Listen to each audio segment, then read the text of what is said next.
Hi, and welcome to Business Spotlight Series. I'm Martin Bailey, and joining me today is Ryan Nesbitt, the founder of Scoop Films. Welcome, Ryan. And thank you for taking the time to join us. How are you today? Oh, I'm great, thanks, Martin. Yeah, thanks for having me. You're more than welcome. You're absolutely more than welcome. So, look, to start us off, why don't you tell us a bit about who you are and what you do? So, yeah, I'm Ryan Nesbitt. I'm founder of Scoop Films, and also I have a small consultancy called Eastworks, which is more web and digital marketing services. Effectively, both businesses kind of complement each other in terms of it's all about generating inquiries and promoting businesses, taking the horse to water, if you like, and then trying to make it drink. Yeah, it's all about exposure and helping people find their customers, their ideal customers, in different ways. And I mean, obviously, the power of video, the power of film, the power of animation is playing a big part around social media these days, isn't it? Have you seen a big change in that recently? A big what? Sorry. Have you seen a big shift to more? Hugely. I mean, I was one thing I always talk to our clients about is the fact that there's so many sort of potential benefits to I mean video, but primarily that it humanizes a business and people buy from people, and that will always be the case. People feel more connected to you. If you land on a website or social media, for example, and you just see written content, you don't get a feel for the business. Are these people I like to work with potentially, or like to have on as part of our team? It's just it just breaks down an initial barrier straight away, particularly if there are good people in front of camera. But either way, it's about people. Also, quite clearly, Google owns YouTube, and it favors video very, very heavily. We've got a client that we worked for recently who we did quite a large number of videos for, and they picked up the BBC as a client as a result of one of their videos. So, and that was after a relatively short period of time. So, I mean, that's obviously a great example, but really we're talking about breaking down the barriers of a business and humanizing it as much as possible. It comes back to that know, like, trust, doesn't it? 100%. I mean, it's just people want to be told stories and shown products or services in the most engaging way possible. We don't have time. There's so much noise out there, we're looking at providing our clients with the most engaging way possible, and that's typically video. Yeah, absolutely, and it is very engaging. I mean, interesting. You've got two businesses. You just started.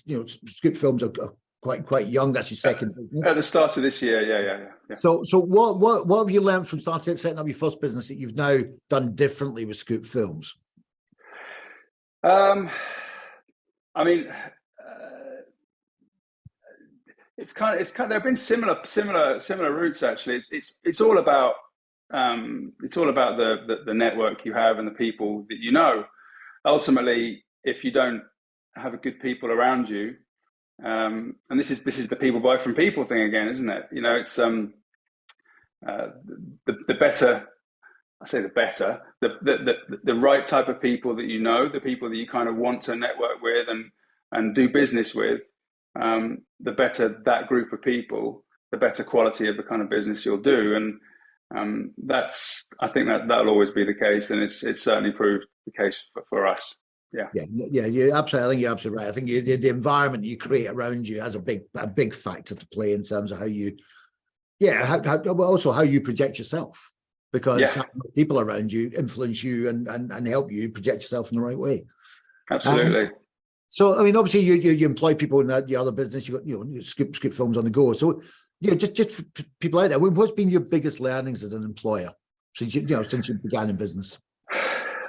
We're obviously creative, or largely a creative businesses, and I've really found that I mean, also from my experience in corporate and so on and so forth, when I was quite heavily micromanaged, and I didn't perform well in that environment. So one of the things that I've really taken is to empower people that are in our team and really unleash their creativity and give them a lot of autonomy. You get huge buy-in from those people, and commitment, and it's just a better result. You get greater input all around, and the results are always far greater that way. So that's been a huge part, I would say. I mean, that's a big step for. I mean, a lot of business owners are very scared and sometimes skeptical about letting out too much control. So, yeah. What helped you make that mind shift change, or has that always been your mindset? So I played a lot of sports as a kid, and I guess I've always been kind of very, you know, in rugby, for example, which I played for many years. It's always about trust and teamwork. So, you know, and my experiences in corporate, where it was very much about your leader's opinion, kind of full stop, really. And it's quite a corrosive environment to be in, and the buy-in just isn't there. When you empower people to be at their best, you typically get rewarded, from what I've seen. It's always been a win-win for me. Sometimes people can be slow on the uptake and lacking in confidence, but if you can release them from that a little bit, you typically get rewarded well, I would say. It's proven time and time again for me. It's always good to be talking to a fellow ex-rugby player, let me tell you. So, good man. Very similar values. So, look, there's, you know, when people go into business, they've got all these ideas and thoughts and, you know, beliefs. So, from your perspective, what are the common misconceptions about running a business? I mean, there's the classic is this huge amount of freedom you're going to have, you know, and you know, it's yes, you get choices, and they are down to you. And you could, if you want to take the day off, then feel free, but it's going to bite you in the ass. And you have the time, but it's not unlimited, and you have to really choose wisely how you spend your time. So that freedom comes at a cost, and you have to be very careful with it. Yeah, that kind of leads me on to I mean, how do you balance your personal life with the demands of running a business? Yeah, I mean, I make a real choice to allocate the time. I have a son who's just turned 13, and he's you know, with that, he's similar to me in lots of ways. He's a sporty boy, and he likes to get out there and do a lot of active things. And I see this as a very small window. There's only so long that he'll want to play with dad. So I make a real choice of spending quality time with him and doing other activities that he likes to do or we like to do. And I think it's not just about doing those things. It's about retaining yourself, retaining as much of you as you can. If you plow yourself into a business too heavily, you can lose yourself, and things kind of can unravel from there. Really, it's quite a dangerous place to be. And I'm sure you've seen it many times where business owners just completely cripple themselves. It's not a healthy place to be, and you don't perform well. So I make a real point of trying to spend as much quality time as I can with my loved ones, and it's a very important part of my week. So you physically schedule out, you block time out in your diary for that to happen? Yeah, I mean, it's not necessarily the same time every week, but certainly I'll make time 100% for that, whether it be you know, after work, weekends, sometimes during the day if it's holidays, and you make up the time in other places.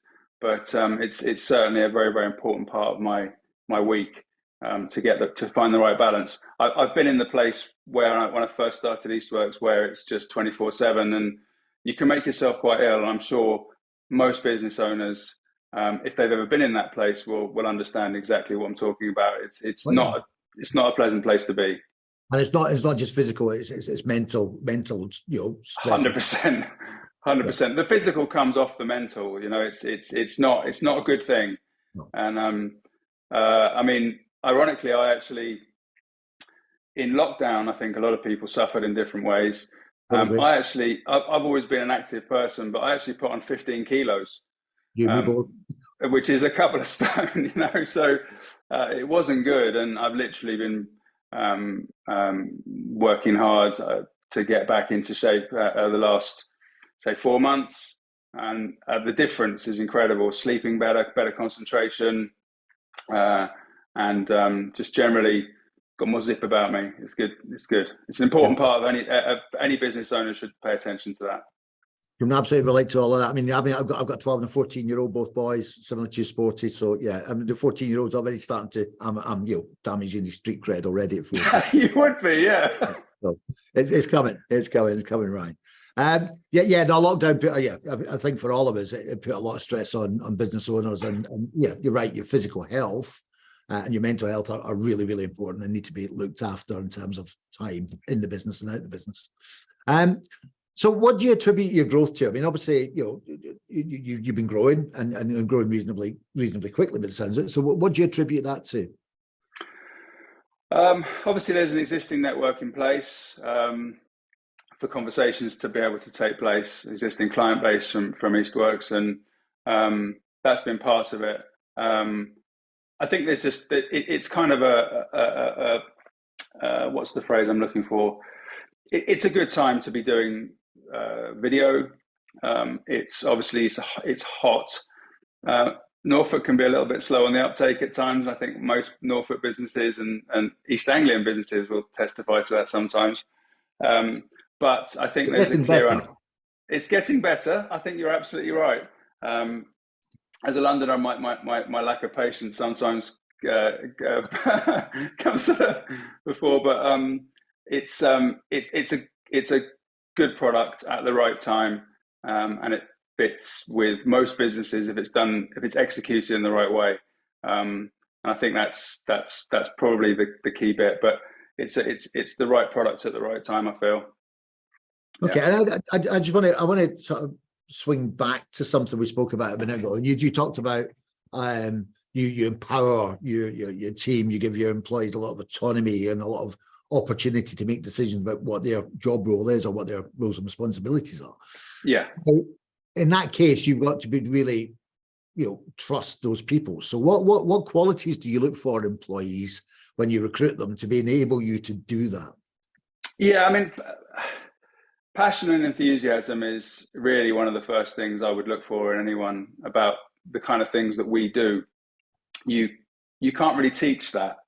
However, you can teach the technical skills and or approach to the work.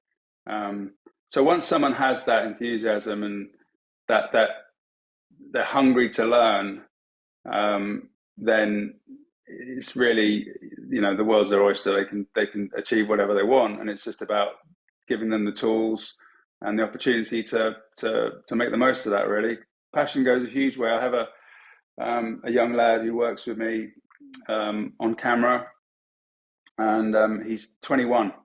Lovely lad. He's got a great personality as well. Well, really good family life, and his